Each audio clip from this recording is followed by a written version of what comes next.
Greater Hyderabad పరిధిలో దొంగలు రెచ్చిపోతున్నారు. రోజు రోజుకు వారి ఆగడాలు పెరిగిపోతున్నాయి. రాత్రి పగలు అనే తేడా లేకుండా పక్కాగా ప్లాన్ చేసుకొని దొంగతనాలకు పాల్పడుతూ ప్రజలను హడలగొడుతున్నారు.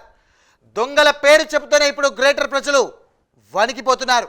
ఇల్లు, బ్యాంకులు, బస్సులు, షాపింగ్ మాల్స్ దొంగతనానికి ఏదీ మినహాయింపు కాదన్నట్లుగా లేటెస్ట్గా గొర్రెల మందిపై గురిపెట్టారు. మటన్కు డిమాండ్ ఎక్కువగా ఉండడంతో గిట్టుబాటు బాగా అవుతుందని భావిస్తున్నారు ఆ దొంగలు. దాంతో గ్రేటర్ శివారులో 2 వ్యక్తులపై కత్తులతో దాడి చేసి 30 గొర్రెలను కొట్టుకెళ్లారు దొంగలు.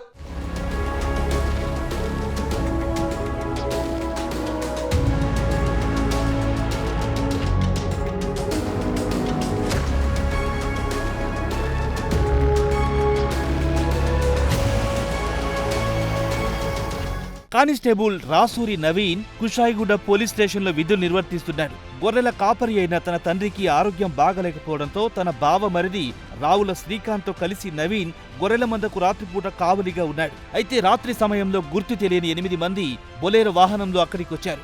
గొర్రెల మందపై దాడి చేశారు. వాటిని తమ వాహనంలో ఎక్కించేందుకు ప్రయత్నించారు. గొర్రెల మందకు కాపలాగా ఉన్న నవీన్, శ్రీకాంత్లు దొంగలను తీవ్రంగా ప్రతిఘటించారు. గొర్రెలను దొంగిలించకుండా అడ్డుకున్నారు. దాంతో దొంగలు రెచ్చిపోయారు. తమ వెంట తెచ్చుకున్న కత్తులతో వారిపై దాడికి పాల్పడ్డారు. 30 గొర్రెలను బొలేరో వాహనంలో ఎక్కించుకొని పరారయ్యారు దుండగులు.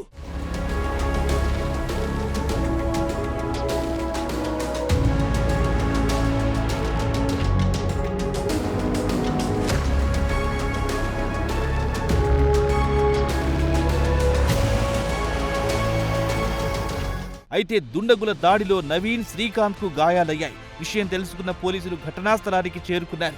రాసూరి నవీన్ తీవ్రంగా గాయపడగా ఎల్బీ నగర్లోని కామినేని ఆసుపత్రికి తరలించారు.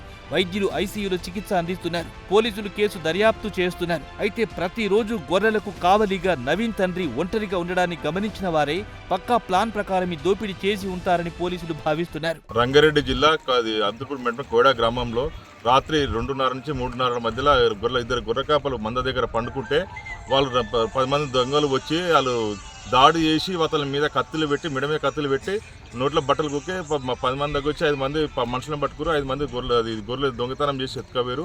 మళ్ళీ నా అబ్బాయి లేచి మళ్ళీ పట్టుకున్న లోపల దాడి చేసి బాగా ప్రాణాపాయ హాస్పిటల్లో ఉన్నాడు.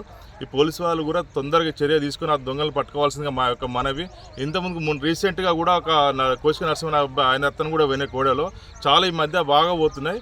చాలా తొందరగా ఇట్లా యాక్షన్ తీసుకోవాలి. ఇంకోటి, ఈ గొర్రెల కాపర్లకు తెలంగాణ ప్రభుత్వము లైసెన్స్ గన్నియాలని మా యొక్క మనం, ఎందుకంటే ప్రాణాల మీదకి వచ్చి ప్రాణాలు తీసేస్తారు.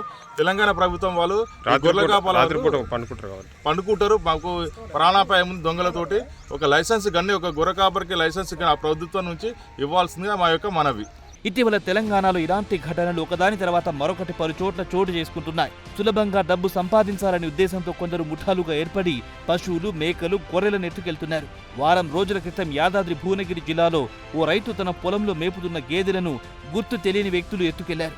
2 రోజుల క్రితం రంగారెడ్డి జిల్లాలో ఓ పౌల్ట్రీ ఫామ్లో చొరబడి దొంగలు పెద్ద సంఖ్యలో కోళ్లను దొంగిలించారు. గత నెలలో మహబూబ్ నగర్ జిల్లాలో గొర్రెలను ఎత్తుకెళ్లారు దొంగలు. ప్రస్తుతం కోహెడలో జరిగిన ఘటనతో రాష్ట్ర వ్యాప్తంగా పశువుల దొంగతనాలపై ఆందోళన కలిగిస్తోంది. పోలీసులు ఈ తరహా నేరాలను అరికట్టడానికి చర్యలు తీసుకోవాలని బాధితులు కోరుతున్నారు.